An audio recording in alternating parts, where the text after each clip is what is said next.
এই তিনতলা বিশিষ্ট পয়গম্বরের নৌকাতে আল্লাহ রাব্বুল আলামিন মানব জাতিকে রক্ষা করেছিলেন। কথা বলে ঠিক কিনা? মহাপ্লাবন যখন শুরু হয়ে গেল, পয়গম্বর তার ছেলেকে বলে, বাবা আয় বাবা, খালি ঈমান গ্রহণ করে নৌকাতে পা দিয়ে উঠ বাবা, আজকের বিপদ থেকে তোরে কেউ বাঁচাতে পারবে না। ছেলে বলে, আব্বা জঙ্গলে আশ্রয় নেব, বড় গাছে উঠবো, বড় পাহাড়ে উঠবো। এই কথা যখনই বলতেছে, বিশাল একটা ঢেউ এসে এক ধাক্কায় ছেলেকে কোথায় নিয়ে গেল। তার মানে কি, ছেলে বেঈমান হওয়ার কারণে পয়গম্বরের নৌকায় জায়গা হয় না। কথা বলে ঠিক কিনা? এই জন্য নূহ আলাইহিস সালামের নৌকাতে মানব সম্প্রদায়কে আল্লাহ পাক সেই মহাপ্লাবন থেকে রক্ষা করেছিলেন। বলেন আল্লাহু আকবার। বিশাল প্লাবন, ওই ইতিহাস আমি আর আপনাদের উদ্দেশ্যে বলবো না। তাহলে দেখেন, ছেলে বেঈমান হওয়ার কারণে পয়গম্বরের নৌকায় জায়গা হয় নাই। আজকে আমরা বলি এই নৌকা নূহ আলাইহিস সালামের নৌকা, এই নৌকায় মানব জাতিকে রক্ষা করা হয়েছিল, এই নৌকায় বাংলাদেশ রক্ষা পাবে, এই নৌকা ইমানদারের নৌকা, এই নৌকা নবীর নৌকা। এটাই যদি আপনাদের বক্তব্য আর স্লোগান হয়ে থাকে, তাহলে অনুরোধের ভাষায় বলবো, এই নৌকায় যেন কোনো নাস্তিক, কোনো রাম বাম, কোনো বেঈমানের জায়গা যেন না হয়। কথা বলেন ঠিক কিনা? যে মাহফিলে যাচ্ছি, দোকানপাট এগুলো আগামীকালকে পাওয়া যাবে। 1-1.5 ঘন্টা পরে এই মাহফিলের বাতি নিভে গেলে আর বলেন তো 1 বছরের জন্য এই মাহফিল কি আর পাওয়া যাবে? এই জন্য ভাইদেরকে হলো, ভাই বাজার হাট এগুলো কাল সকালেও পাওয়া যাবে। মেহেরবানি করে সবাই মাহফিলে চলে আসুন, সবাই প্যান্ডেলে চলে আসুন। আর আপনারা যারা একটু বসে আছেন, একটু আওয়াজ জোরে দেবেন, বুঝতে পারছেন? যদিও সংখ্যায় কম, বুঝাবেন যে না হুজুর আমাদের দম আছে, একটু আওয়াজ দিয়ে আমাকে জাগ্রত রাখবেন। তাছাড়া আমার ঘুম জায়গা তো, আওয়াজ দিয়ে বুঝাবেন যে হুজুর এটা ঘুম পাড়া খাট না, এটা ওয়াজ করার মাঠ, বুঝা লাগবে। ঠিক আছে, একটু আওয়াজ দিয়ে সহযোগিতা করবেন। হুজুর কই? হুজুর সামনে বসেন, সামনে বসেন, আপনার যে সামনে বসেন। আমি সালাম দিয়ে আলোচনা শুরু করছি। হ্যাঁ, অল্প সময় আলোচনা করব, সব একটু বসেন। আসসালামু আলাইকুম ওয়া রাহমাতুল্লাহি ওয়া বারাকাতুহু। ইন্নাল হামদালিল্লাহিল আকরামিল্লাযী খালাকাল ইনসানা ওয়া কাররামা ওয়া 'আল্লামাহু মিনাল বায়ানি মা লাম ইয়ালাম। ফাসুবহানাল্লাযী লা ইহসা ইমতিনানুহু বিল লিসানি ওয়া লা বিল কলাম। نشهد أن لا إله إلا الله وحده لا شريك له ونشهد أن سيدنا وسندنا وحبيبنا ومولانا محمدا عبده ورسوله الذي أرسله بالحق بشيرا ونذيرا وداعيا إلى الله بإذنه وسراجا وقمرا منيرا. فقد قال الله تعالى في كلامه المجيد وفي فرقانه الحميد. সকলে জবান ছেড়ে মোহাব্বতে আওয়াজ দিয়ে পড়ুন আউযু বিল্লাহি মিনাশ শাইতানির রাজিম বিসমিল্লাহির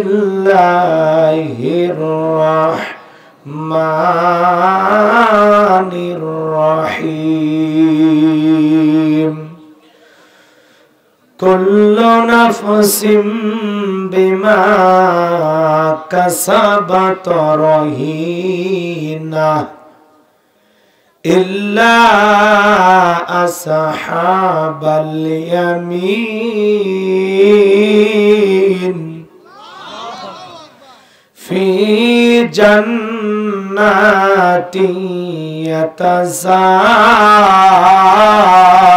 ইয়াতাসাআলুন.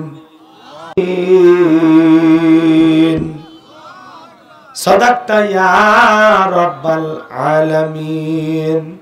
وعن أبي هريرة رضي الله تعالى عنه قال قال رسول الله صلى الله عليه وسلم আদ-দুনিয়া সিজনুল মুমিন ওয়া জান্নাতুল কাফির রাহুল মুসলিম। وقال تعالى في شان حبيبي إن الله وملائكته يصلون على النبي يا أيها الذين آمنوا صلوا عليه وسلموا تسليما সকলে দরুদ ইব্রাহিম পড়ুন আল্লাহুম্মা সাল্লি আলা মুহাম্মাদিন ওয়া আলা আলি মুহাম্মাদ কামা সাল্লাইতা আলা ইব্রাহিম ওয়া আলা আলি ইব্রাহিম ইন্নাকা হামিদুম মাজিদ اللهم بارك على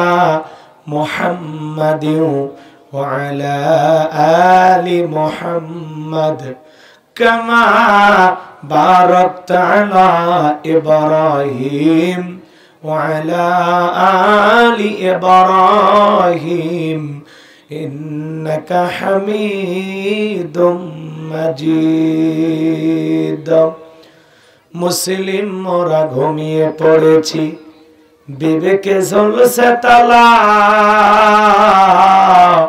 রক্ত মদের হয়েছে শিথিল পাপে অন্তর কালা আসছে পথে আধার নেমে তাই বলে কি রইবে থেমে বারে বারে জ্বলবে বাতি হয়তো বাতি জ্বলবে না তাই বলে তো ভীরুর মতো বসে থাকলে চলবে না মুসলিম আমি সংগ্রামী আমি চিররণবীর আল্লাহকে ছাড়া কাউকে মানি না নারায়ে তাকবীর মুসলিম জাগে কারবালাতে কঠিন শপথ পড়ে সেই মুসলিম চিরোত্তম তাই তো একত্রে শপথ নিলাম আল্লাহ রাজগর ভয়াবার চির শান্তি সুখের নীর আল্লাহকে ছাড়া কাউকে করি না ভয় নারায়ে তাকবীর কইরে খালেদ কইরে ওমর এসেছে নতুন বদর কইরে খালেদ কইরে ওমর এসেছে নতুন বদর কোথারে দেখবি জয়ী তরুণ মুজাহিদ আবারও কি গাইতে হবে ঘুম ভাঙানো গীত আবারও কি গাইতে হবে ঘুম ভাঙানো গীত লা ইলাহা ইল্লাল্লাহ জোরে আওয়াজ করে জোরে জোরে লা ইলাহা যে ভাইরা দোতলায় আছেন একটু নিচতলায় আসেন ভাই একটু কাছে আসেন অত দূরে থাকেন একটু কাছে আসেন ভাই অনুরোধ করতেছে আসেন আপনারা কি অন্য দলের লোক নাকি এই যে বিভিন্ন দলে ভাগ হয়ে আছে আসেন ভাই কোরআনের মাহফিলে সবাই এক দল হওয়ার চেষ্টা করে আমরা সবাই আল্লাহর গোলাম আসেন সবাই একটু কাছে আসেন ভাই রাগ কইরেন না আসেন লা ইলাহা ইল্লাল্লাহ জোরে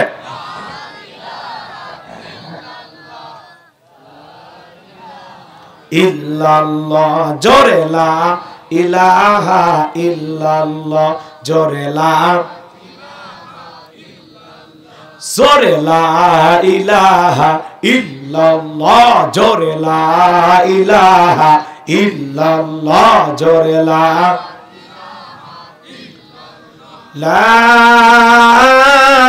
ইলাহা ইল্লাল্লাহু মুহাম্মাদুর রাসূলুল্লাহ।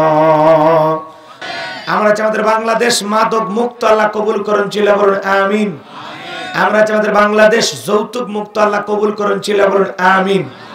আমরা চাই আমাদের বাংলাদেশ নাস্তিক মুক্ত আল্লাহ কবুল করুন চিল্লা বলুন আমিন। সম্মানিত ভাইরা আমার ভূমিকা লম্বা কথা নয় সরাসরি মূল আলোচনায় প্রবেশ করতে চাই তারপরে দুই একটি কথা না বললেই নয় আমরা যত জায়গায় কোরআনের কথা বলতে যাই বলে হুজুর সাবধানে আলোচনা করবেন ভুলে যাবেন না এলাকা কার। ওদের কথার সাইজ শুনে মনে হয় এলাকা ওদের বাবার। একটু আওয়াজ জোরে দেবেন, জোরে দেবেন।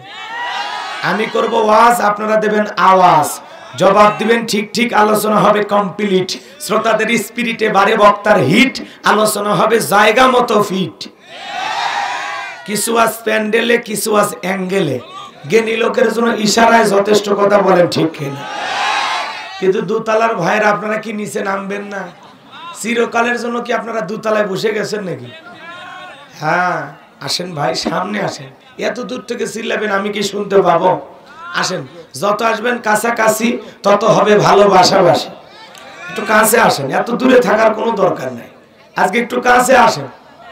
হ্যাঁ, আমি একটু আপনাদেরকে দেখবো। আমি জানি আপনারা আমাকে দেখতে চাচ্ছেন না, কিন্তু আমার মন চায় আপনারা হাসেন না কাঁদেন, আমি একটু আপনাদেরকে দেখবো। আসেন, কাছে আসেন, যে ভালো করে দেখবো। আসেন, চয়েস হলে বিয়েরও ব্যবস্থা করে দেবো। আসো, কাছে আসেন, আল্লাহ কবুল করেন। জোরে বলেন আমিন। জি, কষ্ট হচ্ছে আপনাদের? হ্যাঁ, কেউ 7টা বিয়ে করে ভাইরাল হয়, কেউ কাবির নামা দেখে না। আর হুজুর বউ নিয়ে হোটেলে যায়, হুজুর কাবির নামা কই। তার মানে হুজুরদেরকে নরম পাইছেন না? এই কথা কন না কেন? রাগ করছেন? করেন, আমার সমস্যা নাই তো। হুজুর বউ নিয়ে গেছে, বৈধ বউ, এরপরে বলেন হুজুর কাবির নামা কই। হ্যাঁ, আর একজন 7টা বিয়ে করেছে, শরীয়তে কি জায়েজ আছে? হারাম। দেশের আইনের সাথেও তো যায় না, কথা বলেন ঠিক কিনা। 4টার অতিরিক্ত স্ত্রী একসাথে রাখা যাবে? একই ছাদের নিচে একজন মুসলমান 1 থেকে শুরু করে 4টে পর্যন্ত স্ত্রী রাখতে পারবে, জায়েজ আছে। 4টার পঞ্চম, ষষ্ঠম, সপ্তম এগুলো যারা করেছে সবগুলো বিয়ে অবৈধ। এবং 4টে স্ত্রী ব্যতীত অন্য যে স্ত্রীগুলো আছে, ওই যে 5 থেকে 7 পর্যন্ত, এই বাকি 3 জনের গর্ভে যদি সন্তান হয়, ওটা হবে যারও সন্তান। ওই বিয়েও বৈধ না, সন্তানও বৈধ না। যতদিন তাদের সাথে এই রমিজ মিয়া সংসার করবে, ততদিন গুনাহগার হতে হবে, কথা বলে ঠিক কিনা। তাহলে চিন্তা করেন, এতগুলো বিয়ে করে, কেউ ওদেরকে বলে না কাবির নামা কই। আর হুজুর একটু বউ নিয়ে হোটেলে গেছে, কই কাবির নামা কই। তো আল্লাহ আছে, আল্লাহ আছে, কথা বলেন ঠিক কিনা। নরম পাইছেন তো, যা খুশি তাই বলতেছেন, কোনো সমস্যা নাই, আমাদের কোনো আফসোস নাই। আমরা এটা ভাবি যে মুমিনের জন্য দুনিয়াটা পরীক্ষার জায়গা, কথা বলেন ঠিক কিনা। মুমিনের জন্য দুনিয়াটা জেলখানা স্বরূপ, কথা বলেন ঠিক কিনা। আর দুনিয়া সিজনুল মুমিন ওয়া জান্নাতুল কাফির, কথা বলেন ঠিক কিনা। মুমিনদের জন্য দুনিয়াটা হলো জেলখানার মতো, আর কাফেরদের জন্য জান্নাতের আরামায়েশ, ওদের ভোগবিলাসী জীবন, আর মুমিনদের দুঃখের কষ্টের জীবন, কথা বলে ঠিক কিনা। আল্লাহ পাক সকল মাজলুম আলেমদেরকে হেফাজত করুন। জোরে বলুন আমিন, আরো জোরে বলুন আমিন। কষ্ট পাইছেন? অনেক জায়গায় গেলে বলে হুজুর ওয়াজ যা করবেন করবেন, খবরদার রাজনীতির কোনো আলোচনা করবেন না। আপনারাই বলেন তো, আমার বাড়ি কোন জেলা? গরিব এলাকায় বাড়ি দেখে আমার জেলার নামটা নিতে কষ্ট হচ্ছে। একটু জোরে বলেন, আমার বাড়ি কোথায়? আমি আসছি কোন জেলায়? নাটোর। বিশ্বাস করেন, আমি গাইবান্ধা থেকে নাটোরে এসেছি শুধুমাত্র করণের কথা বলার আশায়, এছাড়া আমার আর অন্য কোনো উদ্দেশ্য নাই, কথা বলে ঠিক কিনা। আর গাইবান্ধা থেকে নাটোরে গুরুদাসপুরে রাজনীতি করে আমার কোনো লাভ আছে? আগামী নির্বাচনে এলাকার মহিলা মেম্বার পদে দাঁড়ানোর কোনো চান্স আছে? তাহলে আমি কেন এখানে রাজনীতি করব? যদি করাই লাগে নিজের জেলা গাইবান্ধায় করব, কথা বলেন ঠিক কিনা। এই জন্য আপনারা টেনশন মুক্ত থাকবেন, আমি আপনাদের কথার সাথে একমত। আমি বাংলাদেশের রাজনীতি কোনো দলের বক্তা না, আমি রাজনীতিক কোনো বক্তব্য দেব না। I will not any political work because I am not a leader of any political party. কারণ এখানে সব দলের লোক আছে, আছে না নাই? এখানে বসে আছেন আওয়ামী লীগ, বিএনপি, জাতীয় জামাত ইসলাম, জাসদ, বাসদ, চরমানে, আশিক, দানবিকে, ফুরফুরা, হাটাজার ওলামা নিজামা, তাবলিগ, পাবলিক, ওলামা লীগ, গণতন্ত্র, গণফোরাম, সুসমাজ, বিকল্পধারা, এলজিবিটি, নাগরিক শক্তি, বিপিএল সোসাইটি, 4 দল, 14 দল, 8 দল, 19 দল, 20 দল, হেফাজত, বিএনএফ, বাংলাদেশ কংগ্রেস এ পর্যন্তই থাক। আবার ওই ভিপি নূরের গণ অধিকার পরিষদ, তৈমুর চাচা খুলছে তৃণমূল বিএনপি। চাচা মনে করছে একবারে দখল করবি পুরো বাংলাদেশ, কথা কন না কেন। চাচার ব্যবসায় লালবাতি, অনেক আশা করে আসছিল, চাচার সাথে কেউ যায় না। বাংলাদেশে এমনও দল আছে খালি সভাপতি আর সেক্রেটারি আছে, কোনো কর্মী নেই। কথা কন না খেয়া। তা আমি বাংলাদেশের কোন রাজনৈতিক দলের কোন আলোচনা করব?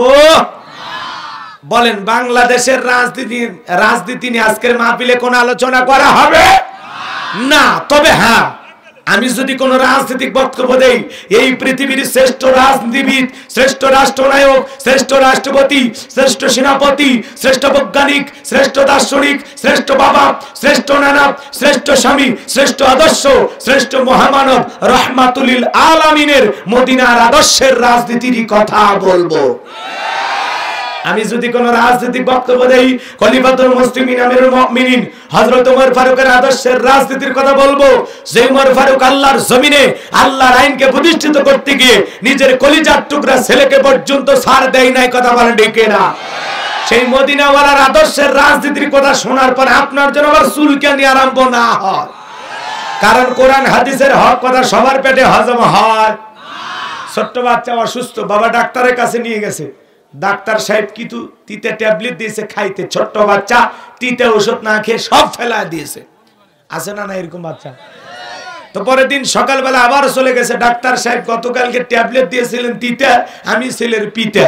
বলেন না ছেলের কোন কায়দা ঔষধ খাওয়ায়? বলে উপায় একটাই আছে, সেটা হলো নাটোরের শহর থেকে ভালো কোনো হোটেল থেকে মিষ্টি কেনেন, মিষ্টি কিনে মিষ্টি একটু ফাঁক করেন, ফাঁক করে ভিতরে ট্যাবলেট ঢুকায় দেন, দিয়ে পূর্বের মতো মিষ্টি বানাইয়া ছেলের সামনে খাইতে দেন। আশা করা যায় মিষ্টি খাওয়া হবে, ট্যাবলেটও ভিতরে চলে যাবে, আপনার সন্তানটা সুস্থতা লাভ করবে। ডাক্তারের এমন কৌশল বাবার কাছে চমৎকার মনে হলো। বাবা তাই আমল করলেন, মিষ্টির ভিতরে ট্যাবলেট ঢুকে দিয়া ছেলের সামনে প্লেটে বা ফ্রিজে খাইতে দিয়ে বলে, বাজান তুমি মিষ্টি খাও, আমি তোমার জন্য এক গ্লাস পানি নিয়ে আসি। এইবার পানি নিয়ে এসে দেখে প্লেটের মিষ্টি খাওয়া শেষ। মনে মনে কয়েকবার সুবহানাল্লাহ আলহামদুলিল্লাহ পরে জিজ্ঞাসা করে, বাজান মিষ্টি খাইছো? ছেলে উত্তর করে বলে, হ্যাঁ আব্বা মিষ্টি খাইছি ঠিকই, কিন্তু মিষ্টির ভিতরে যে বিসি ছিল ওইটা খাই নাই। আজকে সমাজের বাস্তবতা তাই। বলে হুজুর ওয়াজ করেন, কোনো সমস্যা নাই।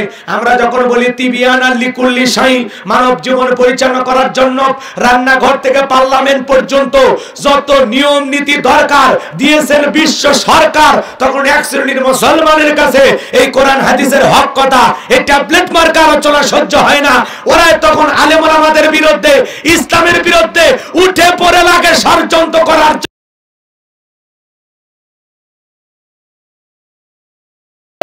কথা বলেন ঠিক কিনা?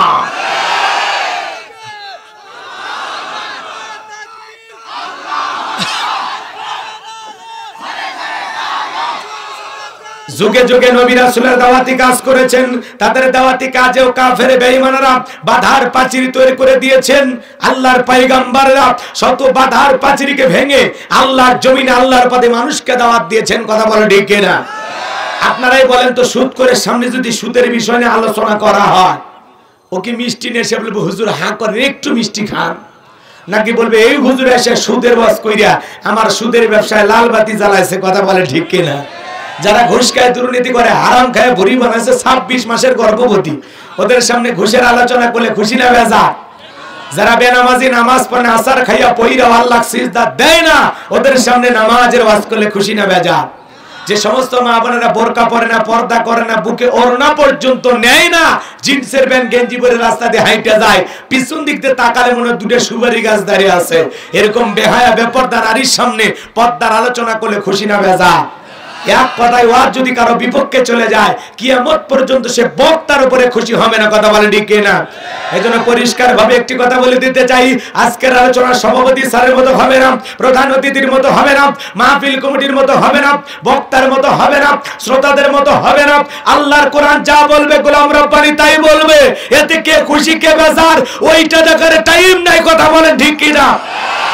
আপনার আমার প্রিয় নবী কালেমার দাওয়াতের দিকে কোরআনের প্রচার করতে গিয়ে মার খেয়েছেন, রক্ত জড়িয়েছেন, দান মোবারক শহীদ হয়ে গেছেন, লোহার টুপি মাথার ভিতরে ঢুকে গেছেন, সাহাবায়ে কেরাম দ্বীনকে প্রতিষ্ঠিত করতে গিয়ে মার খেয়েছেন, রক্ত জড়িয়েছেন, জীবন দিয়েছেন। ও বাংলার মুসলমান, 1971 সালে এদেশের স্বাধীনতার জন্য, এদেশের মাটির জন্য, এদেশের পতাকার জন্য আপনার আমার পূর্বপুরুষেরা যদি রক্ত দিতে পারেন, জীবন দিতে পারেন, প্রয়োজন যদি হয় আল্লাহর জমিনে আল্লাহর দ্বীনকে প্রতিষ্ঠিত করতে গিয়ে, কোরআনের সমাজ কায়েম করতে গিয়ে নবীদের মতো সাহাবায়ে কিরামদের মতো বুকের তাজা রক্ত দিতে কারা কারা রাজি হাত তুলে দেখান।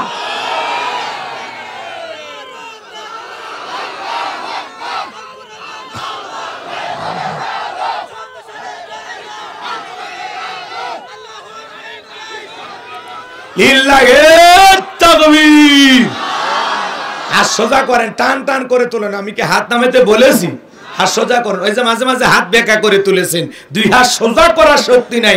আপনি পুরুষ মানুষ, দুধ ডিম ভিটামিন ক্যালসিয়াম মাঝে মাঝে খাবেন, একেবারে দুর্বল হলে চলতে পারবেন। হাত সোজা করেন, হাত সোজা করেন।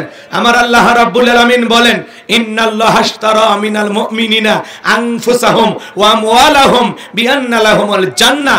সূরা তাওবার 111 নম্বর আয়াতে আল্লাহ পাক জানায় দিলেন, নিশ্চয়ই মুমিন বান্দাদের জান মাল আমি আল্লাহ ক্রয় করে নিয়েছি, বিনিময়ে দেব জান্নাত। বলুন সুবহানাল্লাহ। বলেন তো বাজার, আপনার আমার জীবনের মালিক কে? এ নাটোরের যুবকেরা ভালো করে বলো তো, এই জীবনের মালিক কে? প্রেম করবার প্রেমিকাকে পার্কে নিয়ে যা ডায়লগ দিবা, এই জীবন তোমার, তুমি শুধু আমার। ওরে হাইব্রিড যুবক, এই জীবনের মালিক কে? আপনার আমার সম্পদের মালিক কে? আল্লাহর দেয়া জীবন, আল্লাহর দেয়া সম্পদ আল্লাহর পথে খরচ করতে রাজি আছেন তো মুসলমান? রাজি আছেন তো ইনশাআল্লাহ? রাজি আছেন তো ইনশাআল্লাহ? বাম হাত নামান, ডান হাত তুলে রাখেন। কিছুক্ষণ আগে বললেন হুজুর জীবন দিতে রাজি, রক্ত দিতে রাজি। আপাতত জীবন রক্ত দুইটার কোনোটাই দেয়া লাগবে না। ডান হাতটা পকেটের ভিতর ঢুকে দিয়া যে যা পারেন, যতটুকু পারেন এই মসজিদের জন্য প্রাণ ভরে দান করবেন। সোজা ডান হাত পকেটে দেন, আমিও দিচ্ছি, দেন। সবাই পকেটে হাত দেন, নিজের পকেটে হাত দেন, অন্য কারো পকেটে হাত দিয়ে পকেট মারে বলে মার খায় না। সবাই পকেটে হাত দেন। ছেলে পেলে যারা আসো, ব্যাগ নিয়ে, রুমাল নিয়ে, চাদর নিয়ে, যার কাছে যা আছে তাই নিয়ে মাঠে নামো, খেলা হবে, খেলা হবে। ছেলে পেলে আপনাদের মাঝে যাবে, সবাই প্রাণ ভরে দেন। সবাইকে আল্লাহ দেওয়ার তৌফিক দান করুন। জোরে বলুন আমিন, আরো জোরে বলুন আমিন। সবাই পকেটে হাত দেন, আমিও দিলাম, আপনারাও দেন। আল্লাহ সবাইকে দেওয়ার তৌফিক দান করুন। জোরে বলুন আমিন, আরো জোরে বলুন আমিন। সবাই পকেটে হাত দেন। 10, 20, 50, 200, 100, 500, 2000, 5000, 10,000, 1 লাখ, 2 লাখ, যে যা পারেন আল্লাহর হস্তে পকেটে হাত দিয়ে টাকা বের করে দেন। খবরদার কেউ যেন আবার বিড়ি ম্যাচ দিন না। 2014 সালে ওয়াজ করতে গেছিলাম রংপুর তারাগঞ্জ, ওই জায়গায় কালেকশন চলতেছিল। একজন ব্যাগের ভিতর দিয়েছে 2 প্যাকেট বিড়ি, দিয়ে লেগে দিয়েছে 1 প্যাকেট মাহফিল কমিটির আর 1 প্যাকেট বক্তার। কত বড় শয়তান, চিন্তা করেন। এরকম দুষ্টমি করা যাবে না। সবাই পকেটে হাত দিয়ে আল্লাহর রাস্তায় টাকা দেন। আল্লাহ সবাইকে দেওয়ার তৌফিক দান করুন। জোরে বলুন আমিন। এ মহিলা প্যান্ডেল আছে নাকি? কথা কয় না। মহিলাদের বসার ব্যবস্থা আছে? আমার মা বোন যারা বসে আছে না, মা আমি জানি নাটোরের মা বোনদের দিল খুবই নরম, তারা অনেক ভালো। আল্লাহ মা বোনদেরকে বেশি করে দান করার তৌফিক দান করুন। জোরে বলুন আমিন, আরো জোরে বলুন আমিন।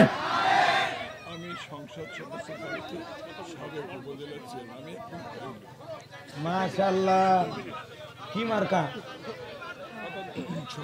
জি একটু জি জি, সদন্ত পর্দ পার্ট 3, আল্লাহরে গোলাম। কি নাম? জি না, টাকার কথা বলতেছি। জি না, ওনার নাম বলতেছি, জনাব মোহাম্মদ জাহিদুল ইসলাম আপনাদের মাঝে উপস্থিত হয়েছেন। জোরে বলেন মারহাবা, লিল্লাহি তাকবীর। সাবেক উপজেলা চেয়ারম্যান ছিলেন। বুক ভরা আশা নিয়ে আপনাদের কাছে দোয়া নেওয়ার জন্য আসছেন, ঠিক আছে? তো উনি যেহেতু এসেছেন, মুরব্বী মানুষ, আমরা 2-1 মিনিট সময় ওনাকে দেবো ইনশাল্লাহ। হ্যাঁ, আল্লাহ পাক তার মনের বাসনাকে পূরণ করে দেন। জোরে বলেন আমিন। কিছু শরীক হয়েছেন, আল্লাহ তৌফিক দান করেন। জোরে বলেন আমিন।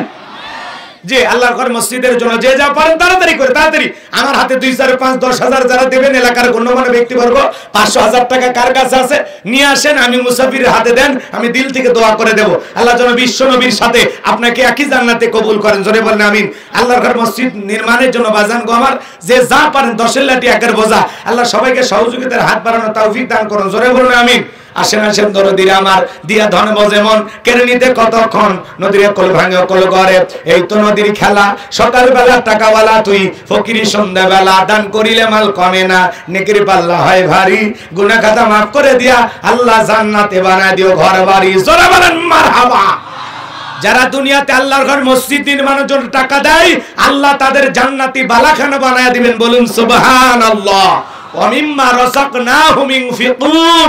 আল্লাহ বলেন আমি যে রিজিক দিয়েছি নিজেও খাও, আমার রাস্তায় ব্যয় করো।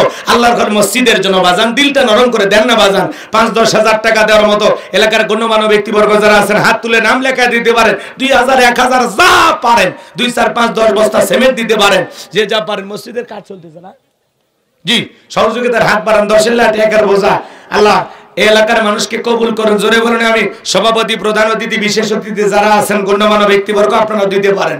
আল্লাহ সবাইকে দান করার তৌফিক দান করুন। জোরে বলুন আমিন।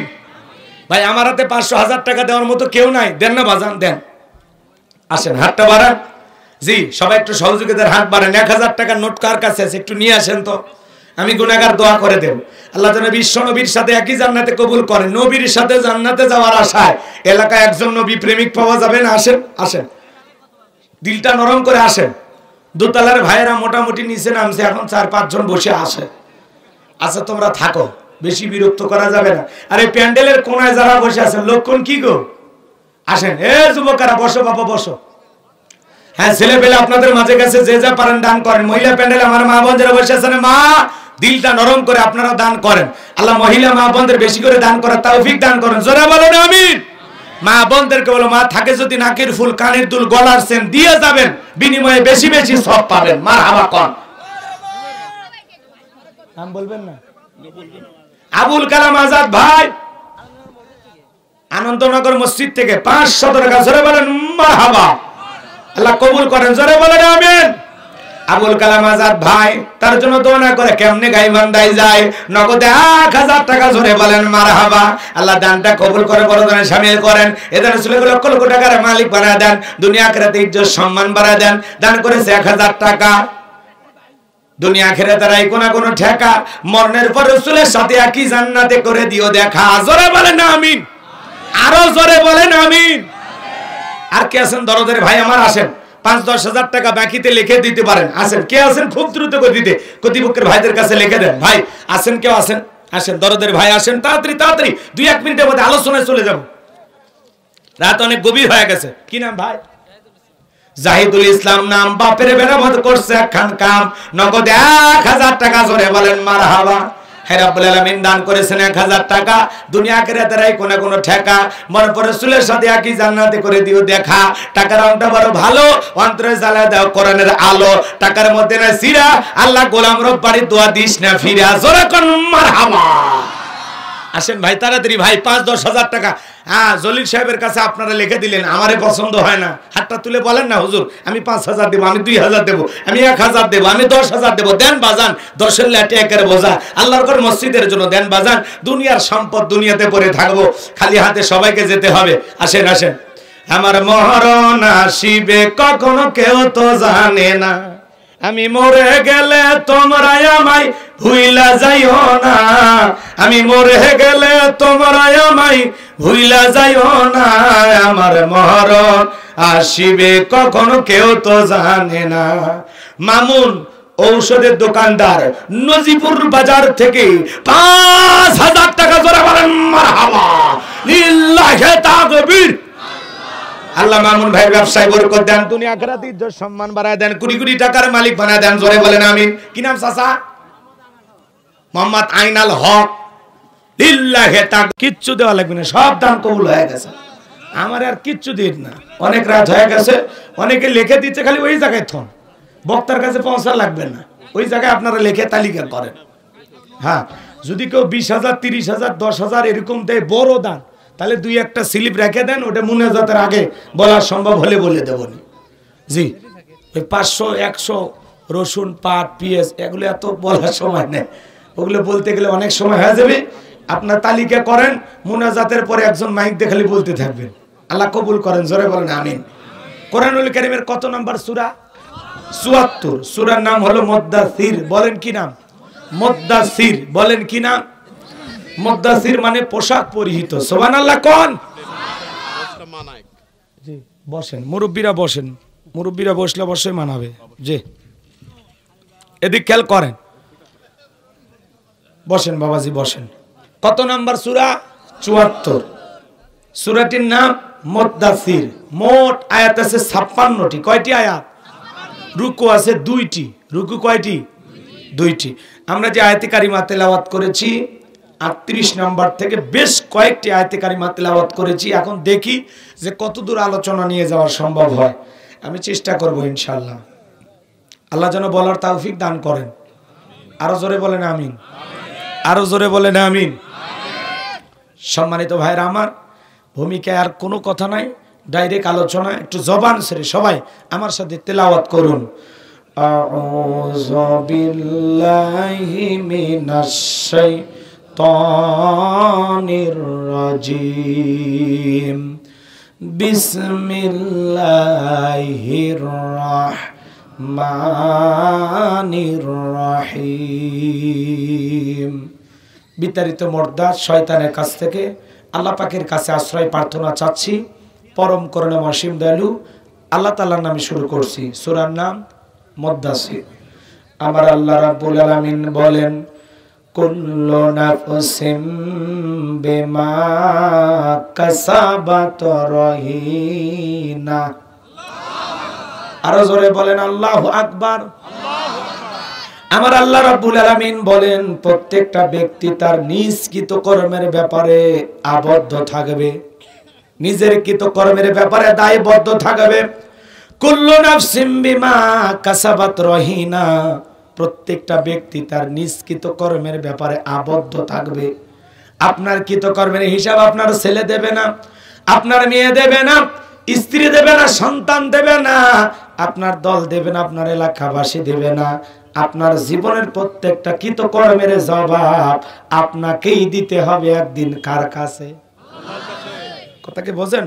কুল্লু নাফসিম বিমা কাসাবাত রহিনা। প্রত্যেকটা ব্যক্তি তার নিজ কৃতকর্মের ব্যাপারে আবদ্ধ। আপনার কৃতকর্মের জবাব আপনাকেই দিতে হবে। কার কাছে? আপনার কৃতকর্মের হিসাব দুনিয়ার কেউ দেবে না। আপনার বিবি দেবে না, সন্তান দেবে না, বন্ধু দেবে না, পাড়া প্রতিবেশী দেবে না। নিজের কৃতকর্মের হিসাব নিজেকেই দিতে হবে একদিন। কার কাছে? একটু মনোযোগ দিয়ে কথাগুলো শুনবেন। আলোচনা একটু তাফসীর ভিত্তিক করব, কারণ ঘটনা আজকে বলার সুযোগ হবে না। কথাকে বোঝা গেল? কয়েকটা আয়াত তিলাওয়াত করেছি, শুধু আয়াতের অর্থ বুঝাইতে গিয়ে যেটুকু কথা বলা দরকার শুধু সেটুকুই বলবো। আজকে ঘটনা বলবো না, আগেই বলতেছি, কারণ একটা বিষয় ঘটনা ধরে আলোচনা করতে গেলে লম্বা সময় লাগে, 2-2.5 ঘন্টা হলে ভালো হয়। কথাকে বোঝা গেল? এত সময় আমার হাতে আজকে নাই, আর গভীর রাতে আপনাদেরকে কষ্ট দেওয়া যাবে না। সারা রাত থাকবেন কয়জন? সারা রাত কতক্ষণ টাকা লাগবে না? 12:30 1টা পর্যন্ত আছেন কারা কারা? একটু হাত তোলেন ইনশাআল্লাহ বলেন। ওই যে মাঝে মাঝে হাত তোলেনি, ব্যাপার কি ভেজাল আছে? লিল্লাহি তাকবীর। আল্লাহ কবুল করেন, জোরে বলেন আমিন। আচ্ছা, আপনারা ধৈর্য ধরে 12:30 পর্যন্ত থাকেন, দেখা যাক কত দূর আলোচনা করা যায়। আমার ভাইয়েরা, আল্লাহ রাব্বুল আলামিন বলেন, কুল্লু নাফসিম বিমা কাসাবাত রহিনা। প্রত্যেকটা ব্যক্তি তার নিজ কৃতকর্মের ব্যাপারে আবদ্ধ থাকবে, নিজের কৃতকর্মের ব্যাপারে দায়বদ্ধ থাকবে। আপনার কৃতকর্মের হিসাব আপনাকে দিতে হবে। আপনার জন্য দুনিয়ার কোনো মানুষ হিসাব দিতে রাজি নয়, আপনার জীবনের হিসাব আপনাকে দিতে হবে। ভালো করে বোঝার চেষ্টা করেন। দিনের আলোতে, রাতের আধারে, গোপনে প্রকাশ্যে যে যা করতেছি, নিজের জীবনের প্রত্যেকটা কৃতকর্মের জবাব একদিন দিতে হবে। কার কাছে? আরো জোরে বলেন। আপনি দিনের আলোতে, রাতের আধারে, গোপনে প্রকাশে যা যা করবেন, আপনার আমার জীবনের ডায়েরি লেখার জন্য 2 কাঁধে 2 ফেরেশতা আছে না নাই? কিরামান কাতিবিন ইয়ালামুনা মা তাফআলুন। কথা বলেন ঠিক কিনা? সম্মানিত 2 জন লেখক ফেরেশতা সদা সর্বদাই আপনার আমার জীবনের ডায়েরি লিখতেছে। আপনি ঘুমাইলেও আল্লাহর ফেরেশতারা ঘুমায় না। কথা বলেন ঠিক কিনা? আপনি আমি যা করতেছি, এই জবান দিয়ে যা বলি, মা ইয়ালফিজু মিন কওলিন ইল্লা লাদাইহি রাকিবুন আতীদ। বান্দা এমন কোন কথা বলে না যে কথা রেকর্ড করার জন্য আমার ফেরেশতা না নাই। আপনি আমি যা যা করতেছি, যা যা বলতেছি, প্রত্যেকটা কথা রেকর্ড করা হচ্ছে। কথা কয় না? কি বিশ্বাস হয় না? কথা বলেন, বিশ্বাস হয় না? ফেরেশতারা আপনার আমার জীবনে কৃতকর্ম লিখতেছেন, আপনার আমার ডায়েরি লিখতেছেন। কঠিন কিয়ামতের ময়দানে আল্লাহ রাব্বুল আলামিন আপনার আমার আমলনামার ডায়েরি, আপনার আমার আমলনামাটা হাতে ধরিয়ে দিয়ে আল্লাহ তাআলা বলবেন ইকরা কিতাবাকা, আজকে তোমার কিতাব তুমি পড়ো, আজকে তোমার হিসাব দেওয়ার জন্য তুমি নিজেই যথেষ্ট। সেদিন আমলনামা হাতে পেয়ে, ওই ডায়েরি হাতে পেয়ে মানুষ বলবে মা লিহাযাল কিতাব লা ইগাদিরু সগীরাতান ওয়ালা কাবীরাতান। এটা তো বড় আশ্চর্যজনক একটা কিতাব, যার ভিতরে ছোট কথাও লেখা বাদ যায় নাই, বড় কথাও লেখা বাদ যায় না। জীবনে যা যা করেছেন প্রত্যেকটা কৃতকর্ম আপনার আমার আমলনামায় লিপিবদ্ধ করা হচ্ছে। কথা বলেন ঠিক কিনা? এজন্য আল্লাহ পাক বলেন কুল্লু নাফসিম বিমা কাসাবাত রহিনা, প্রত্যেকটা ব্যক্তি তার নিজ কৃতকর্মের ব্যাপারে আবদ্ধ। আপনি আমি জীবন দশায় যা যা করতেছি প্রত্যেকটা কৃতকর্মের ব্যাপারে আল্লাহ তাআলার কাছে জবাব দিতে হবে। কথা বলেন ঠিক কিনা? যুবক একটু মনোযোগ দিয়ে কথাগুলো শোনেন, আপনাদেরকে একটু উদাহরণ দিয়ে কথাগুলো বোঝানোর জন্য বলবো। শোনেন, আপনাদের মসজিদের ইমাম সাহেব, ওনার কাছে যদি কে গোপনে, এদিক খেয়াল করেন, এই যে ক্যামেরা দিয়ে যেরকম আজকের আলোচনা রেকর্ড করা হচ্ছে, আজকের মাহফিলে আমরা বসে আছি, এই রেকর্ড ফেরেশতাদের কাছে আছে না নাই? কথা বলে না কেন? এদিক খেয়াল করেন, ক্যামেরা দিয়ে যেমন রেকর্ড করা হয় 6 মাস 1 বছর পরে ক্যামেরার মেমোরি ভালো থাকলে এই রেকর্ড চালু করলে দেখা যাবে আজকের মাহফিলে কি কি আলোচনা করা হয়েছে। কথা বলে ঠিক কিনা? তা আপনার আমার জীবনের 50-60 বছরের অডিও ভিডিও আল্লাহ তাআলার কাছে আছে না নাই? আরো জোরে বলেন আছে না নাই? ভালো করে বোঝার চেষ্টা করবেন।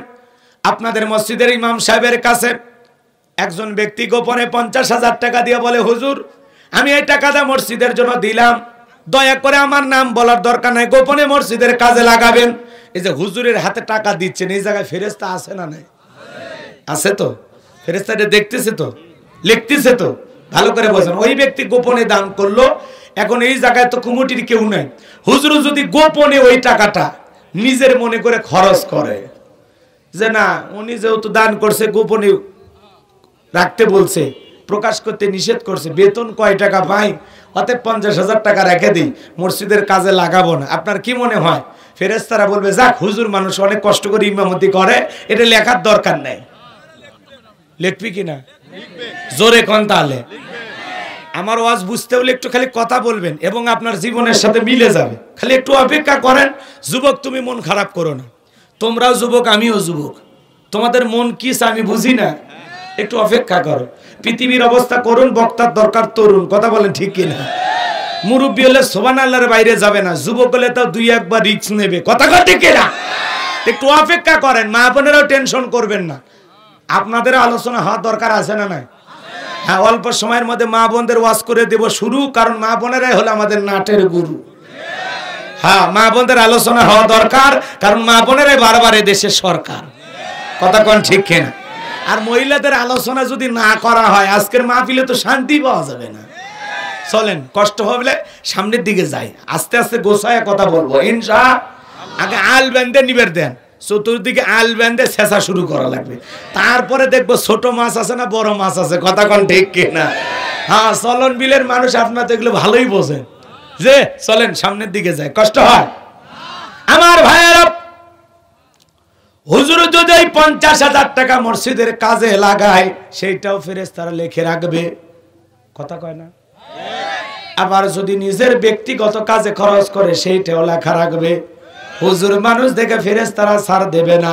50,000 টাকা দূরের কথা, মসজিদের দান বক্সের 5 টাকা দিয়া হুজুর যদি 1 কিলো মিষ্টি মশলা দিয়া পান কিনে খায়, ওই 5 টাকার হিসাবও হুজুরকে একদিন দেওয়া লাগবে, ফেরেশতারা ওইটাও লিখে রাখবে।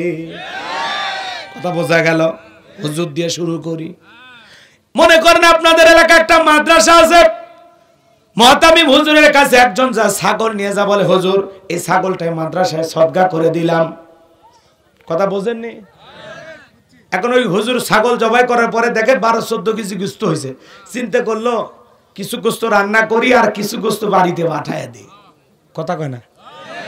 এখন হুজুর যদি ওখান থেকে 5 কেজি গোশত এতিমদের জন্য সবটুকু রান্না না করে 5 কেজি যদি নিজের বাড়িতে পাঠায়, ফেরেশতারা মনে হয় এইটুকু লিখবে না। না, ওই সময় ফেরেশতারা ভিডিও বন্ধ করে, যে বন্ধ থাক, হুজুর অনেক কষ্ট করে মাদ্রাসা চালায়, 5 কেজি গোশত খাবে, এই হিসাব তার আমলনামায় লেখা দরকারই নাই। কথা কয় না কেন? দরকার আছে না নাই? কথা বোঝেন? 5 কেজি গোস্ত হুজুর বাড়িতে পাঠান তো দূরের কথা, হুজুর যদি 50 গ্রাম গোস্ত বাড়িতে পাঠায়া দেয় ওইটাও আমল নামায় লেখা থাকবে। কথা বলেন ঠিক কিনা?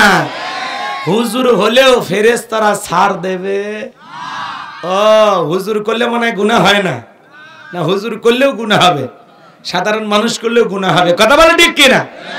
আচ্ছা, 2টা হুজুরের উদাহরণ দিলাম, শোনেন। তাহলে হুজুর যেটা করে ফেরেশতারা লেখে, সেটা মসজিদের ইমাম হোক আর মাদ্রাসার হুজুর হোক, কথা কোন ঠিক কিনা? খালি নেতারা যা করে ফেরেশতারা ওটা লেখেও না, দেখেও না, ভয়ে ক্যামেরা বন্ধ করে না। কে কন? মনে করেন ইউনিয়ন পরিষদের চেয়ারম্যান সাহেব, আপনাদের ইউনিয়ন না, ভারতের ইউনিয়ন পরিষদের, এ দেশের কয় যাবি না, বাপ রে বাপ যে অবস্থা, না এ দেশের বাদ দিলেন। মনে করেন চেয়ারম্যান সাহেব, ওনার চাল দেওয়ার কথা 50 কেজি, লেখা আছে কয় কেজি? 50 কেজি, কিন্তু উনি ম্যাপে দিচ্ছে 30 কেজি, প্লাস্টিকের বালতিতে মাপিচ্ছে, কয় 50 কেজি হয়ে গেছে। একজন যাবার মিটারে ম্যাপে দেখে 30 কেজি, তাই সে বলতেছে চেয়ারম্যান সাহেব 30 কেজি হয়েছে, বাকি 20 কেজি কোথায়? কয় বেশি কথা বলিস না, যেটা দিছে ওটাও রেখে দেব। কথা কয় না কে? তাহলে যে চেয়ারম্যান জনগণকে দেওয়ার কথা স্লিপে লেখা আছে 50 কেজি, দেয় 30 কেজি, বাকি 20 কেজি মেরে খায়, ফেরেশতারা মনে হয় জায়গায় কোনো কিছু লেখে না, দেখে না। ফেরেশতারা মনে করেন না রাজনীতি করতে গেলে এরকম 10-5 কেজি লাগে, ছেলেবেলে মোটরসাইকেলে তেল টাল কিনে দেওয়া লাগে, ওতে বেটে লেখা দরকারই নাই। কি কথা কন না কে? 20 কেজি তো দূরের কথা, নেতা যদি 1 গ্রাম চালে দিক সেদিক করে, ওই 1 গ্রাম 10 গ্রাম 10 কেজির হিসাবও দেওয়া লাগবে। কথা কন ঠিক কিনা? আমরা তো কিছুই দেখি না, রাস্তার বরাদ্দ হয় কয়েক কোটি টাকা, খাইতে খাইতে রাস্তার মনে করেন পিস কেনারও টাকা থাকে না। কোনে মতে ওই কিসের পিস, তার উপরে আলকাতা ম্যাট্রি দিয়ে কেরাসিনের তেল ঢেলে দিয়ে খালি গন্ধ করে রাস্তা খালি একবার না কালো করে থুয়ে থুয়ে চলে যায়। পরের দিন ছাগল পেশাব করে দেয়, তাও ওটা উঠে যায়। কথা আছে না নাই? আছে না নাই? ভালো করে বোঝেন, নেতারা যা করতেছে ওইটাও কিন্তু ফেরেশতারা লেখে। কথা কন না কে বাজান? মন খারাপ করবেন না, নেতা ভালো করলেও লিখতেছে, খারাপ করলেও লিখতেছে। নেতার কারণে যদি মদ বন্ধ হয়, ইয়াবা গাঁজা মদ ফেন্সিডিল বন্ধ হয়, এলাকায় দুর্নীতি চুরি ডাকাতি কমে যায়। কথা কন না কেন? নেতার ভালো কিছু গুণ থাকলে ফেরেশতারা ওইটাও লিখবে, আবার নেতার খারাপ কোনো গুণ থাকলে ওইটাও লিখবে। কোন নেতা বান্ধবী না ঢাকা শহরে ফুর্তি করে আমরা দেখি না, ফেরেশতারা দেখে। কথা কয় না? না, ঢাকায় অবশ্য ফেরেশতারা থাকে না, জামজট বেশি তো ফেরেশতারা ভিড়ের মধ্যে থাকে না। কি কন? ফেরেশতারা আছে না নাই? তার মানে হুজুর হোক, নেতা হোক, দিনের আলোতে হোক, রাতের আধারে হোক, গোপনে হোক, প্রকাশ্যে হোক, ইন্নাল্লাহা লাতীফুন খবীর, গোপনে প্রকাশ্যে যে যা করতেছি সব খবর আল্লাহর কাছে আছে না নাই? ইন্নাল্লাহা খবীরুম বিমা তা'মালুন, সব খবর কার কাছে? ব্রেকিং নিউজ কার কাছে? তাহলে নেতা যা করে ওইটাও লেখে, হুজুর যা করে ওইটাও লেখে। আজকের মাহফিলে আমরা এই জায়গায় বসে থেকে যা করতেছি ফেরেশতারা দেখতেছে না, লিখতেছে না? ভালো করে বোঝেন, ভালো করে বোঝেন। আপনার মুখ দিয়ে ভালো কথা বের হলেও ওইটাও লেখে, মন্দ কথা বের হলেও ওইটাও লেখে। কথা কোন না কেন? যেমন আমাদের মাননীয় প্রধানমন্ত্রী, উনি সিলেটে গিয়ে শাহজালাল শাহপরানের মাজার জিয়ারত করলেন। কথা কয় না? শোনেননি আপনারা? মাজার জিয়ারত করার পরে উনি সেখান থেকে নির্বাচনী প্রচার প্রসার শুরু করলেন। এবার তিনি বক্তব্য দিতে গিয়ে এক সময় বললেন যে আমার এই নৌকা নূহ নবীর নৌকা, নূহ আলাইহিস সালামের নৌকা, সাথে তিনি আগে নাউজুবিল্লাহ কনকে আগে বক্তব্য শোনেন, এদিকে খেয়াল করেন।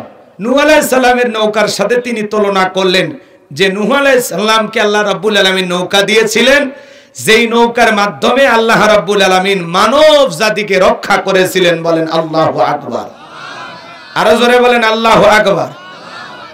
কথাটা কিন্তু খুবই চমৎকার যে নূহ আলাইহিস সালামকে আল্লাহ রাব্বুল আলামিন যেই নৌকা দিয়েছিলেন, সেই নৌকার মাধ্যমে মানব সম্প্রদায়কে রক্ষা করেছিলেন কে?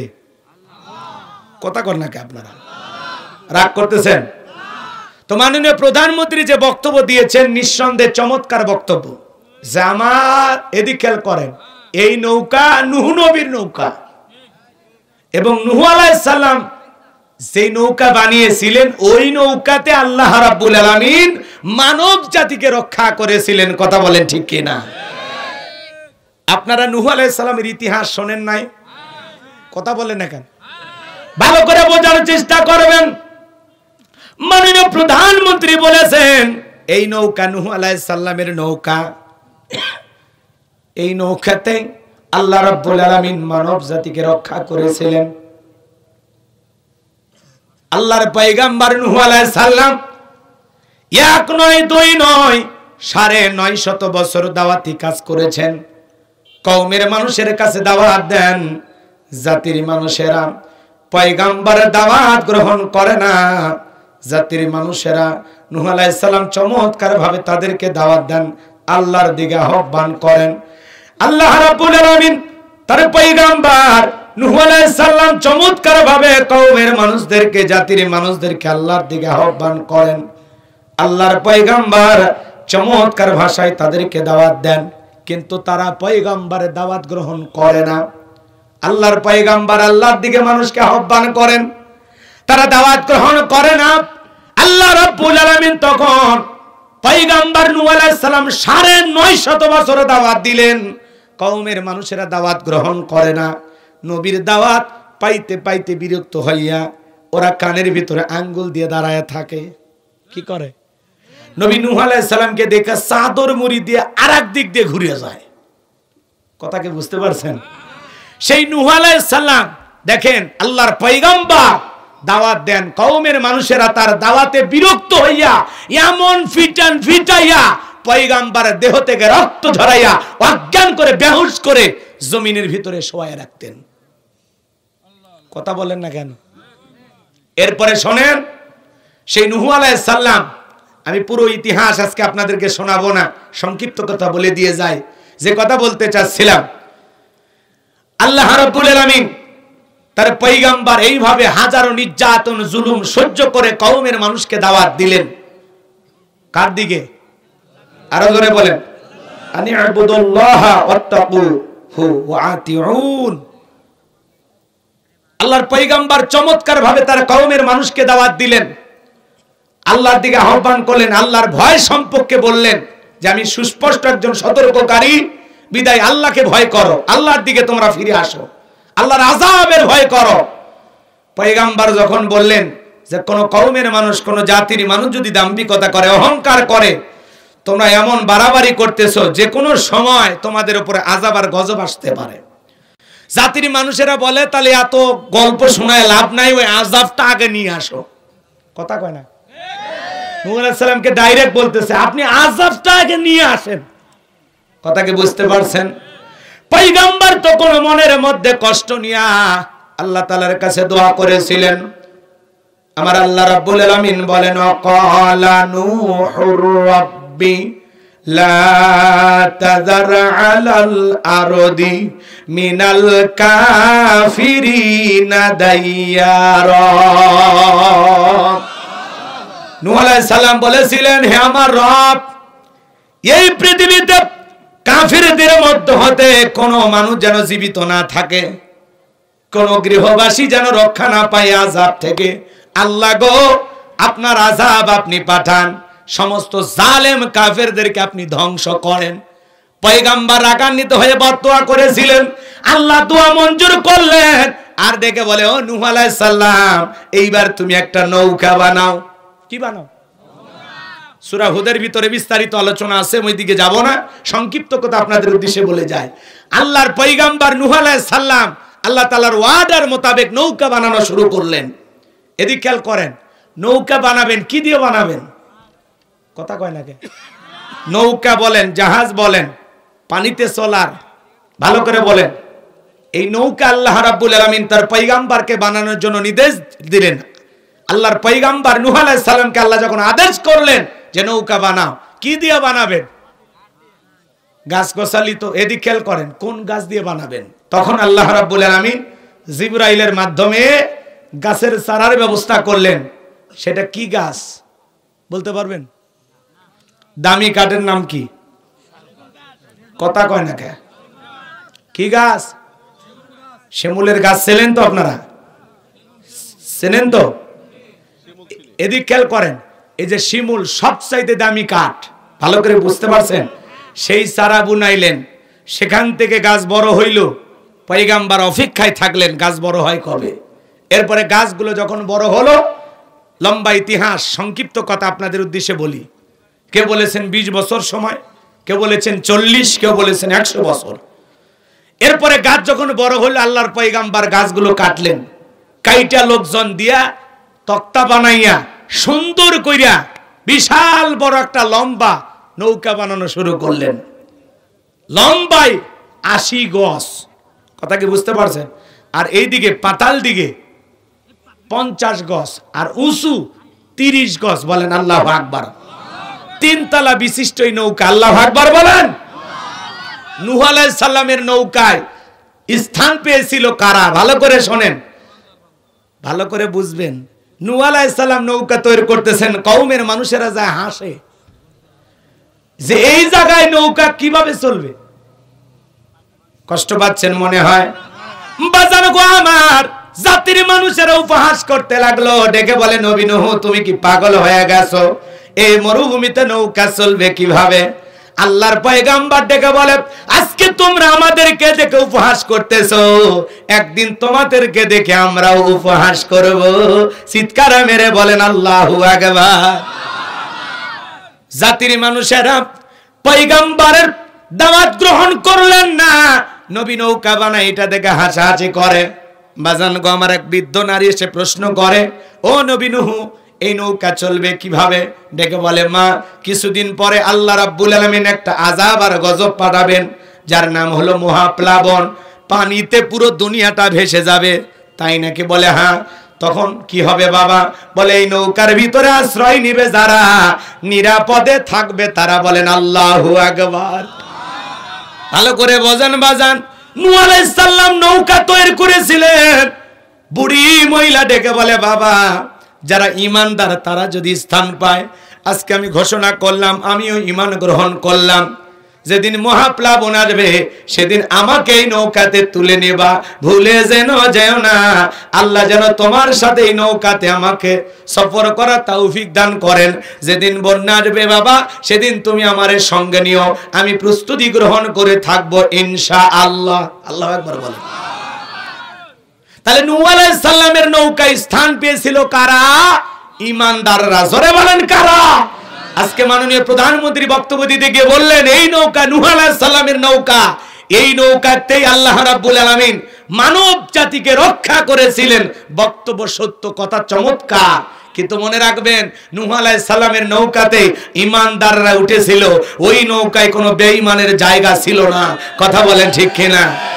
এই জন্য মাননীয় প্রধানমন্ত্রীকে অনুরোধের ভাষায় বলবো, এই নৌকা যদি নূহ আলাইহিস সালামের নৌকার সাথে তুলনা করেন, তাহলে আপনাদের এই নৌকাতে, এই নৌকার ভিতরে ঈমানদার ছাড়া কোনো বেঈমানের জায়গা দেওয়া যাবে না, কোনো নাস্তিককে জায়গা দেওয়া যাবে না। কথা বলেন ঠিক কি না? কোনো বেঈমান যেন এই নৌকায় না ওঠে। নূহ আলাইহিস সালামের নৌকাতে তার ছেলেরও স্থান পাওয়ার ভাগ্য হয়নি, কারণ ছেলে ঈমানদার ছিল। 4টা ছেলে ছিল, 3 জন ঈমান গ্রহণ করেছে, আর বড় ছেলে এদিক খেয়াল করে, নাম হলো কেনান, বিশাল লম্বা। এ বলে আব্বা যখন বন্যা আসবে আমি পাহাড়ে আশ্রয় নেব। মুসা আলাইহিস সালাম ডেকে বলে বাবা, আল্লাহ যখন বিপদ দেবে কোনো জায়গা বাকি থাকবে না। আল্লাহ যাকে মুক্তি দিবেন সে মুক্ত পাবে, আর আল্লাহ যাকে ধরবেন কেউ বাঁচাতে পারবে না। বিদায় আমি তোমার বাবা বলতেছি, বাড়াবাড়ি করো না, ঈমান গ্রহণ করে নৌকা চড়ো। মারহাবা কন। তাহলে দেখেন বাবা নবী, কথা কয় না, বাবা নবী নৌকা বানাইছে, সেই নৌকাতে ছেলের ওটার ভাগ্য হয়নি, ঘরের স্ত্রী বউ তার ওটার ভাগ্য হয়নি। কথা বলে ঠিক কিনা? তাহলে এই কথাগুলোর দ্বারা প্রমাণ হয় নূহ আলাইহিস সালাম যেই নৌকা তৈরি করেছিলেন, ওই নৌকাতে স্থান পেয়েছিল তারা, ঈমান এনেছিল যারা। কথা বলেন ঠিক কিনা?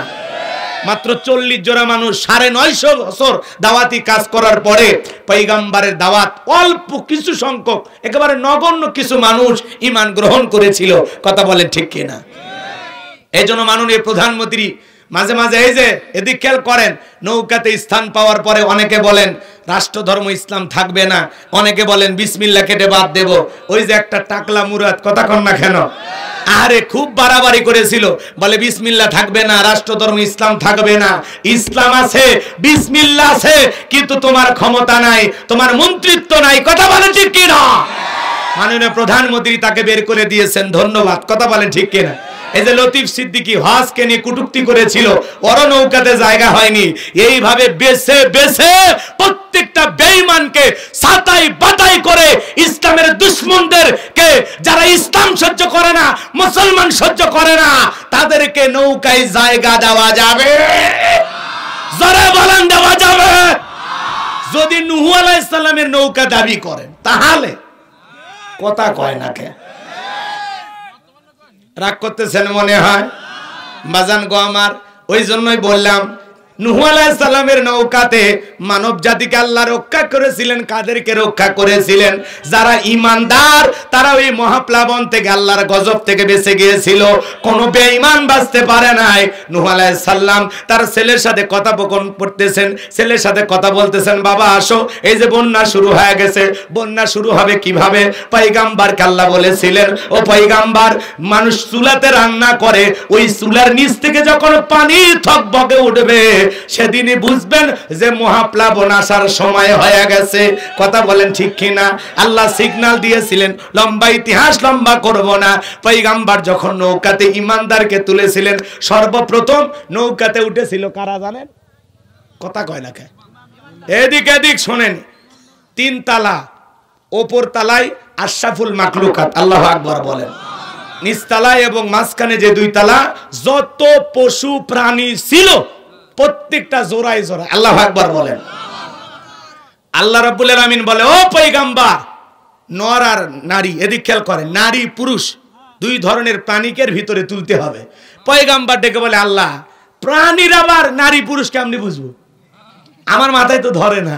আল্লাহ ডেকে বলে, পয়গম্বর, নৌকার সামনে 2 হাত এরকম বাড়ায়া দাঁড়ায় থাকো।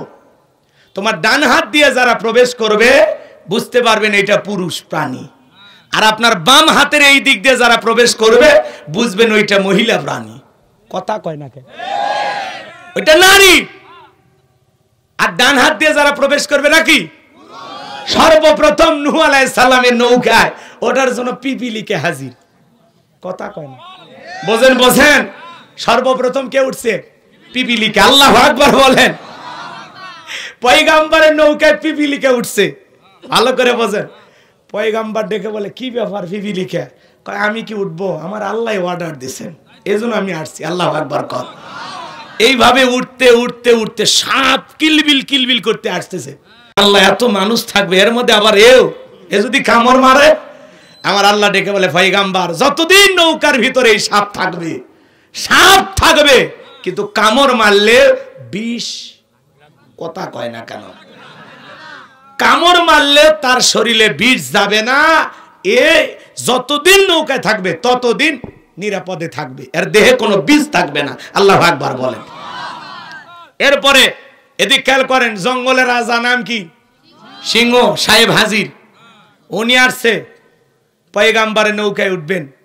পয়গম্বর বোঝেন নাই, তুলতেছেন সব প্রাণী। তো সিংহের মাথায় একটু হাত বোলাইলেন, দেখেন সিংহের শরীরে সেই জ্বর, মানে প্রচুর গরম শরীরটা। তো পয়গম্বর ডেকে বলেন, আল্লাহ, সিংহের শরীরে তো জ্বর আসছে মনে হয়। বলে, হ্যাঁ, সিংহের দেহে অনেক শক্তি, যতদিন নৌকায় থাকবে ততদিন ওর শরীরে জ্বর থাকবে, আর জ্বর থাকলে এমনি দুর্বল। কথা হয় না কে? আহা, এই ইতিহাসগুলো বলতে গেলে অনেক লম্বা সময়, ওইদিকে আজকে আমি যাব না। শুধু এতটুকু কথা বলার জন্য বললাম, আমার ভাইয়েরা, ওই জায়গায় আল্লাহ রাব্বুল আলামিন 40 জোড়া ঈমানদারের জন্য জায়গা করে দিয়েছিলেন। আর পৃথিবীর কিছু প্রাণী, প্রত্যেকটা প্রাণীর জোড়ায় জোড়ায় নূহ আলাইহিস সালামের নৌকাতে জায়গা পেয়েছিলেন। কথা বলেন ঠিক কিনা? এই 3 তালা বিশিষ্ট পয়গম্বরের নৌকাতে আল্লাহ রাব্বুল আলামিন মানব জাতিকে রক্ষা করেছিলেন। কথা বলেন ঠিক কিনা? মহাপ্লাবন যখন শুরু হয়ে গেল, পয়গম্বর তার ছেলেকে বলে, বাবা আয় বাবা, খালি ঈমান গ্রহণ করে নৌকাতে পা দিয়ে উঠ বাবা, আজকের বিপদ থেকে তোরে কেউ বাঁচাতে পারবে না। ছেলে বলে আব্বা জঙ্গলে আশ্রয় নেব, বড় গাছে উঠবো, বড় পাহাড়ে উঠবো। এই কথা যখনই বলতেছে বিশাল একটা ঢেউ আইসা এক ধাক্কায় ছেলেকে কোথায় নিয়ে গেল। তার মানে কি ছেলে বেঈমান হওয়ার কারণে পয়গম্বরের নৌকায় জায়গা হয় না। কথা বলে ঠিক কিনা? এই জন্য নূহ আলাইহিস সালামের নৌকাতে মানব সম্প্রদায়কে আল্লাহ পাক সেই মহাপ্লাবন থেকে রক্ষা করেছিলেন। বলেন আল্লাহু আকবার। বিশাল প্লাবন, ওই ইতিহাস আমি আর আপনাদের উদ্দেশ্যে বলবো না। তাহলে দেখেন ছেলে বেঈমান হওয়ার কারণে পয়গম্বরের নৌকায় জায়গা হয় না। আজকে আমরা বলি এই নৌকা নূহ আলাইহিস সালামের নৌকা, এই নৌকায় মানব জাতিকে রক্ষা করা হয়েছিল, এই নৌকায় বাংলাদেশ রক্ষা পাবে, এই নৌকা ইমানদারের নৌকা, এই নৌকা নবীর নৌকা। এটাই যদি আপনাদের বক্তব্যের স্লোগান হয়ে থাকে তাহলে অনুরোধের ভাষায় বলবো এই নৌকায় যেন কোনো নাস্তিক, কোনো রাম বাম, কোনো বেঈমানের জায়গা যেন না হয়। কথা বলেন ঠিক কিনা? তাহলে বক্তব্য ঠিক আছে যে এটা নূহ নবীর নৌকা। কিন্তু আপনি ইমানদার বেঈমান সবকে এক পাল্লায় দাঁড় করাবেন, তাহলে হবে? কথাকে বোঝা গেল? বাজান গো আমার, চলেন সামনের দিকে যাই। যে কথা বলতে চাচ্ছিলাম, আজকে তো সমাজে কথাগুলো বলাই সমস্যা। এক নেতা বক্তব্য দিতে যা বলে এই হইছে ওই হইছে, কে কি বলে তার ঠিক নাই। একজন আবার বলতেছে খবর আছে সামনে। কথা কয় না, মানে একজন কে কি বলবে, মানে একটা মানে অস্থিরতা কাজ করতেছে। কথা বলে ঠিক কিনা? ভাই মাথা গরম করেন না, সংযত ভাষায় বক্তব্য দেন, আবল থাবল বক্তব্য দিন না, নেট দুনিয়ায় ভাইরাল হয়ে যাবে। কথা কোন ঠিক কিনা? রাগ করতেছেন মনে হয়, ওই উল্টা পাল্টা বক্তব্য দেন। হিরো আলম নাম শোনেননি আপনারা? বাপ রে বাপ, ওর উপর হামলা করছে, ও বলতেছে আমি শহীদ হয়ে যাব, আমি জীবন দেব, তাও মাঠ ছাড়বো না। যত হামলা করা হোক আমি নির্বাচনে মাঠ ছাড়বো না। কথাকে বোঝা গেল? চালাক মানুষ মানে ও একটা খেলা দেখাইলো, সারা বাংলাদেশের মানুষ চেনে, খালি নির্বাচন অংশগ্রহণ করে। কথা কোন ঠিক কিনা? রাগ করেছেন মনে হয়। চলেন বাজান, লম্বা কথা লম্বা করব না। তাহলে নূহ আলাইহিস সালামের নৌকাতে স্থান পেয়েছিল সারা, ইমানদার ছিল তারা। আজকেও যারা নূহ আলাইহিস সালামের নৌকার সাথে নিজের নৌকাকে তুলনা করবে, পরিষ্কার ভাবে মনে রাখা লাগবে ওই নৌকায় যেন কোনো বেঈমান না ওঠে। কথা বলেন ঠিক কিনা? আল্লাহ আমাদের সঠিক বুঝ দান করুন। নূহ আলাইহিস সালাম যেমন আল্লাহ রাব্বুল আলামিনের আদর্শ জমিনে বাস্তবায়ন করার জন্য, দ্বীনকে প্রতিষ্ঠিত করার জন্য সংগ্রাম করেছেন, 9.5 বছর দাওয়াতি কাজ করেছেন, মানুষকে আল্লাহর পথে আহ্বান করেছেন, তাওহীদের কথা বলেছেন, এক আল্লাহর পথে মানুষকে ডেকেছেন, আল্লাহর ভয় সম্পর্কে মানুষকে বলেছেন, জাহান্নামের আগুনের ভয় মানুষকে দেখাইছেন। আপনাদের বক্তব্য আদর্শ যেন নূহ নবীর মতোই হয়। কথা বলেন ঠিক কি না? আল্লাহ আমাদের সবাইকে সঠিক বুঝ দান করুন। জোরে বলুন আমিন। আজকে হিসাব নিকাশ করে দেখেন, নূহ আলাইহিস সালামের নৌকায় ছিল যারা নিরাপদে ছিল তারা, আজকেও নৌকার ভিতরে যারা আনন্দে আছে তারা, এদের কোনো টেনশন নাই। নৌকার বাহিরে যারা বিপদে তারা। কথা কোন ঠিক কিনা? রাগ কইরেন না, সামনের দিকে যাই। যে কথা বলতে চাচ্ছিলাম, কষ্ট হয় ভুলে যাবেন না। আল্লাহ রাব্বুল আলামিন বলেন কুল্লু নাফসিম বিমা কাসাবাত রহিনা। আরো জোরে বলেন আল্লাহু আকবার। আমার আল্লাহ রাব্বুল আলামিন বলেন প্রত্যেকটা ব্যক্তি তার নিজ কৃতকর্মের ব্যাপারে আবদ্ধ থাকবে। আপনার কৃতকর্মের হিসাব আপনাকে দিতে হবে। আপনার সন্তান দেবে না, আপনার বিবি দেবে না, নিজের কৃতকর্মের হিসাব নিজেকে দিতে হবে। আপনি ভালো কর্ম করলে সেইটার হিসাব লেখা থাকবে। ফামাই আমাল মিসকালা যারাতিন খায়রান ইয়ারা ওয়া মাই আমাল মিসকালা যারাতিন শাররান ইয়ারা। বান্দারে, যারা পরিমাণ অনুপরিমাণে যদি নেক আমল করো, ওইটাও তোমার আমলনামায় লিপিবদ্ধ করা হবে। যারা পরিমাণ অনুপরিমাণে যদি বদ আমল করো, ওইটাও তোমার আমলনামায় লিপিবদ্ধ করা হবে। কথা বলেন ঠিক কি না? কষ্ট পাচ্ছেন?